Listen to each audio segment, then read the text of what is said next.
Okay 4 minutes रह गए हैं इस मीटिंग के एंड होने में भी। मैं कोशिश कर रहा हूँ कि जितना जल्दी हो सके इसको मैं कवर कर लूँ।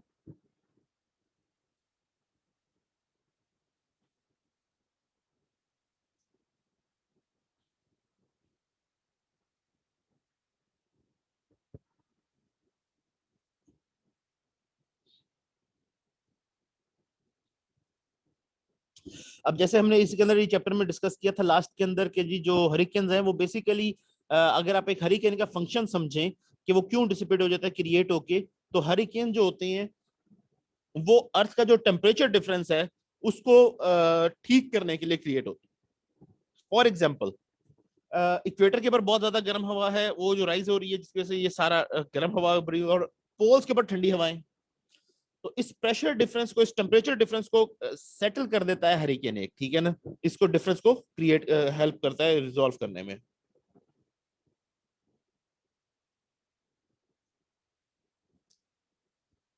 और एक चीज जो मैं भी डिस्कस करना मेरे माइंड से रह गई थी, ओजोन लेयर। मैंने आपको ये तो बता दी कि कैसे डीप और बड़ी ओजोन लेयर है। ओजोन लेयर की डिप्लीशन जो उसके अंदर होल था, इसका ये बहुत बड़ा टॉपिक है, स्टूडेंट से अक्सर मेरा डिस्कस होता है। तो ये होल कैसे हुआ, मतलब कोई एक लेयर तो नहीं, मैंने तो बताया कई किलोमीटर थिक लेयर है वो, ठीक है। तो क्योंकि वो अगेन मैंने आपको बताया इक्वेटर के ऊपर अर्थ स्पिन हो रही है, तो इक्वेटर पे सबसे तेज स्पिन हो रही है, इसलिए जहां पर स्पिन तेज है तो वहां पर ज्यादा गैसेस भी कॉन्सेंट्रेट हो जाएंगी, तो इक्वेटर के ऊपर तो वो सबसे थिक होगी, लेकिन पोल्स के ऊपर वो सबसे थिन होती है। तो होता ये है कि जब हमारी कुछ गैसेस ऐसी हैं जो मैन मेड गैसेस हैं, ठीक है, इनको हम कहते हैं क्लोरोफ्लोरोकार्बन, ठीक है, CFCs इनको कहा जाता था। ये रेफ्रिजरेटर्स के अंदर यूज होते थे, क्लीनिंग सॉल्वेंट्स एजेंट्स के अंदर, स्प्रेज में, पेस्टिसाइड्स में, एयर कंडीशनर्स में, कार एमिशंस के अंदर होते हैं, ठीक है। इसके अंदर CFCs, HCFCs, हेलोन्स, इस तरह से ना डिफरेंट गैसेस हैं ये बहुत सारी, ठीक है।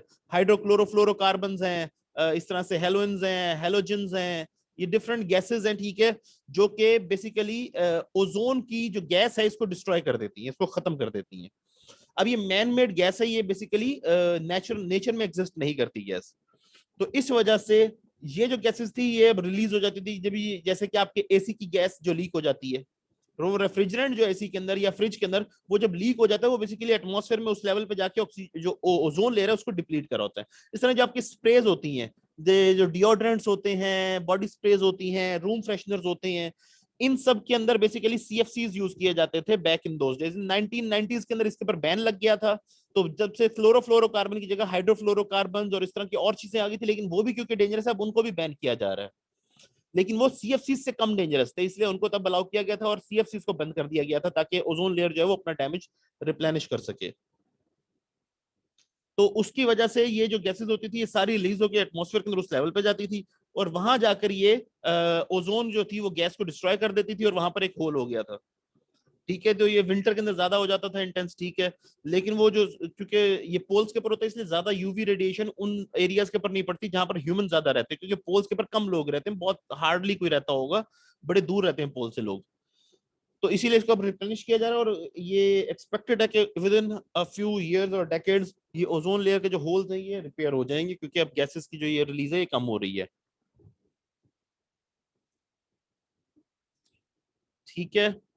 अब हम चैप्टर 10 की तरफ चलते हैं, बल्कि आज चैप्टर 10 के लिए टाइम नहीं है, हम इसको बाद में करेंगे किसी दिन, ठीक है, इसको किसी टाइम पे और करते हैं। हाँ, एक जो चीज मैंने आप सबसे डिस्कस करनी थी वो थी एंडोक्राइन डिसरप्टर्स।